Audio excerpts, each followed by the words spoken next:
Hey guys, Daniel here and welcome back to another video. Here today I just want to kind of let you guys go into my mindset as an investor and how I pick stocks, right? It's a very interesting principle by Benjamin Graham, which I use a lot. In this video I'm going to go through exactly what it means to have a margin of safety when investing in a stock. So I hope I make this clear and show you guys how I use this, right? So I'm going to draw a line here. This is going to represent 5 years. When I invest in any company, I like to look 3 to 5 years down the road to get a good idea of what the opportunity is over those 5 years and where that business could possibly be, right? The goal over those 5 years is to have the business grow, right? So we call that the intrinsic value of the business, what the business is worth today, what the business's output is when it comes to profits and things along those lines. We want that to generally be growing, right? So let's say this line represents intrinsic value. We want this to increase, right? This isn't up to scale, but we can see that the line is increasing over those 5 years.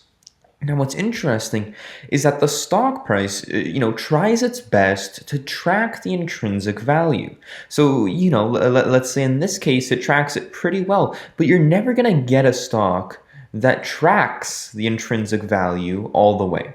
It will have its ups, it will have its downs. Sometimes that's based off of some economic events that are going on that in that time frame. Sometimes the stock's getting oversold, possibly because of, a short report or something along those lines, right? When we have a stock that is under its intrinsic value, like pretend right here, this line right here, this represents the margin of safety. Now, what is that?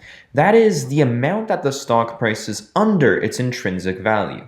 So, the business is worth this much right here, but the stock price is trading right here. So in that case, it's undervalued, and you have that margin of safety, meaning that when you buy into that stock, you're getting a deal. Now, let's say over here, the stock price is actually trading over the intrinsic value, meaning that you're paying a premium for that stock. Now, generally speaking, stocks go above their intrinsic value sometimes they go under. If you've got a very high growth stock, it generally trends to trade above its intrinsic value. And I'm going to show you guys this right here. Pretend we have a very high growth company, all right? Maybe growing revenues 20, 30, 40% every single year. I'm going to draw this chart like this, right? Generally, if you have a stock that or a company that's growing this significantly, they're going to trade at a premium because investors are willing to pay for future growth. So instead of having the stock, kind of track that intrinsic value, they might look ahead 1 year, 2 years, 3 years into the future, which is why sometimes, you might see a stock price that's actually trading over its intrinsic value. Why? Because investors here are looking 2 years down the road. Investors here are looking 2 years down the road. Investors here are looking 2 years down the road. So that's generally what you find with a lot of growth stocks nowadays, especially when you look at companies like Palantir or Tesla or Enphase or Etsy. You need to look 3 to 5 years down the road for the valuation to make sense with those names. And because of that, because of the stock being or trading above its intrinsic value, when we see a market crash or a market pullback, these are the names that tend to perform the worst. Why? Because they're trading that significantly above their intrinsic value. Picture it like a rubber band. You have a pencil, and the rubber band is around the pencil. The intrinsic value is the pencil. The stock price is the end of the rubber band. The further down you pull, the harder it is to go down, and the more it wants to shoot back up to the middle of the pencil. The more it goes up above that intrinsic value, the more it wants to steady down to that intrinsic value. So, let's say this is stock 1 trading at a bit of a premium, and this is stock 2 trading at a discount. In this case, if we see a market pullback, this stock will most likely fall, while this stock may actually stay stagnant or actually increase. I'm going to use an example right here. This is Facebook. This is a company that I've been talking about a lot over the past couple of months. I think it's one of the best big tech names to own just because of their valuation. Look here, guys. When we look at the statistics, this company's trading at a 21 forward PE. And this is a company growing revenues by 20-30% year in and year out.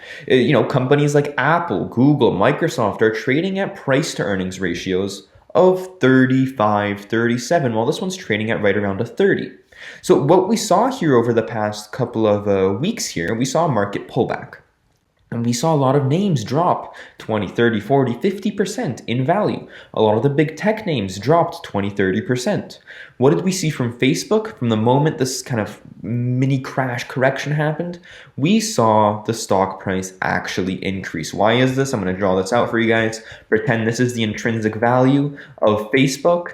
Their stock price was trading underneath the intrinsic value, meaning that when we saw market pullback, instead of the stock going down, which would have been much more difficult because it's already undervalued, we saw the stock price actually go a little bit closer to that intrinsic value. So that is why you want to pick companies that have that margin of safety. Not only does it, potentially give you a greater return rate over the next 5 years, but you're also prone to less volatility and downward movements in the short term. Now, when I pick stocks, I generally try to find companies that trade with a certain amount of margin of safety, but sometimes that doesn't matter. When I look at a company, I want to predict where is that business going 5 years down the road. I want to know where they're going to be here. Right? So wherever it's trading at, I don't really care if it's above the intrinsic value or below the intrinsic value. If I know that 5 years down the road, it's going to be trading at a higher price, or the business is going to be much bigger than it is today, meaning that the stock price is actually undervalued 5 years down the road. So if you take a company potentially like the Tattooed Chef, this is one that I think has a lot of potential over the long term. You can make a great argument that it's actually trading below intrinsic value compared to companies like Beyond Meat. But generally speaking, this one's trading a little bit on the rich end when we look at the numbers given out in 2020, 2021. So, but even with that, right, let's say they're trading right here, a little bit above that intrinsic value. That means that, they might be trading a couple years, forward when we look at earnings, but down the road, we still have a lot of upside. And that's what I'm looking for when investing in a company. Now, this is a principle done by Benjamin Graham with this margin of safety and, looking at this when making an investment. But, I really think we're shifting from picking stocks with that margin of safety and, really looking forwards. It really doesn't matter if you have this margin of safety if your business is actually undervalued from a 5-year perspective. And that's why I think it's really important to look 3 to 5 years down the road when you have a business, because, here today, it may, trade at a 100 price to earnings ratio or a 200 price to earnings ratio. But that doesn't mean anything if they're trading at a 15 times multiple, maybe 5 years down the road, if they're a tech company or something along those lines. So, I hope you guys enjoyed this. I know these videos don't tend to get the most amount of views, but I think they show a lot of value and, just a little bit into my mindset as an investor. So I hope you guys enjoy this. If you have any opinions on this principle of margin of safety, please let me know down in the comment section. Hit that like button. So I hope you guys, enjoy this video. Thanks so much for being here. See you guys next time.